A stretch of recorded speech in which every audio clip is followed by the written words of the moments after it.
Few days ago, Sony has launched their new APS-C camera, the a6700. I made a video about it last week sharing with you the leaked information about this camera. Some were correct, but some others were not. So I decided in this video to share with you my thoughts about this camera after it was released.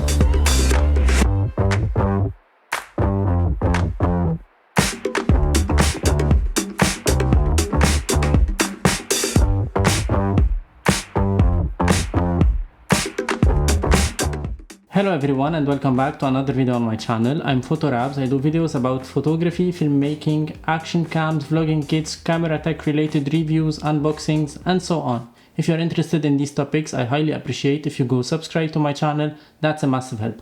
And now let's go back to the video.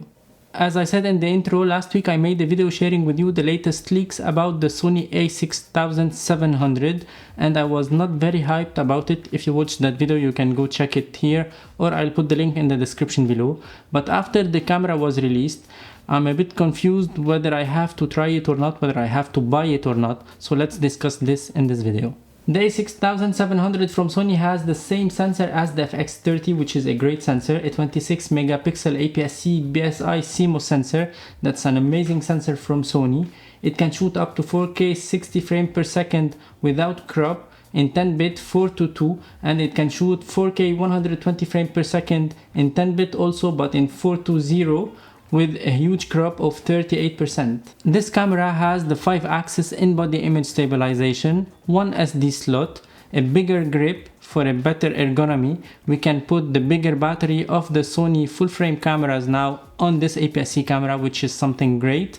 We have the new AI features that we found on the Sony ZV-E1 that was released a few months ago. That's something that I really appreciate on this camera. We have a great autofocus system, which is very common on the new Sony cameras.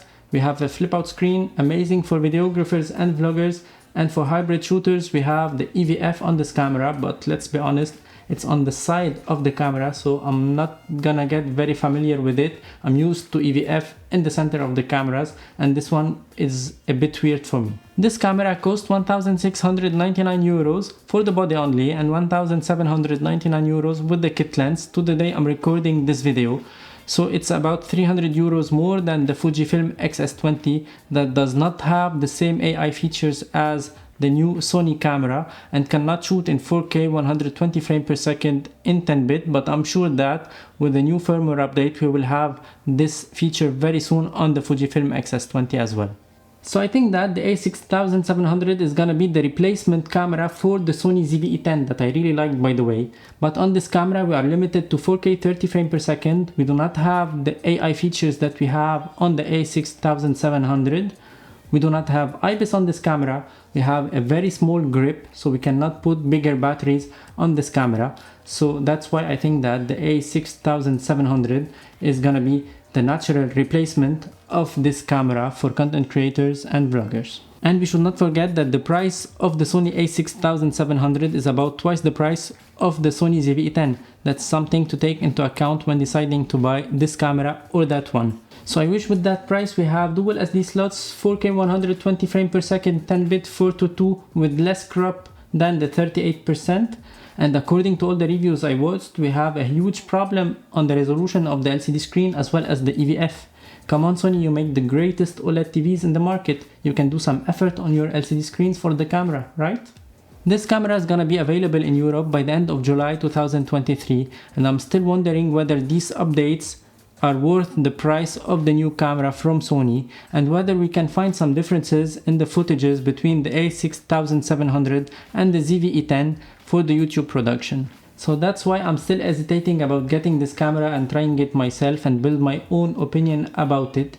If you would like to see my reviews about this camera, I highly recommend you to write me that in the comment section below so I know that you are interested in this camera so I can pre-order it and test it for you. That was it for today. I hope you enjoyed it. Thumbs up under this video. Subscribe to my channel if you haven't already done it. I highly recommend you to go check the affiliate links in the description below. I have lots of promo codes on photography and videography products that I've talked about previously on my channel. You can get some great discounts and I can get some small commissions that helps the channel a lot. And by the way, now you can be a supporter for my channel for less than the price of 1 coffee per month, less than €2 you can be a supporter, and that's a big help for my channel as well. And thank you for watching. Ciao.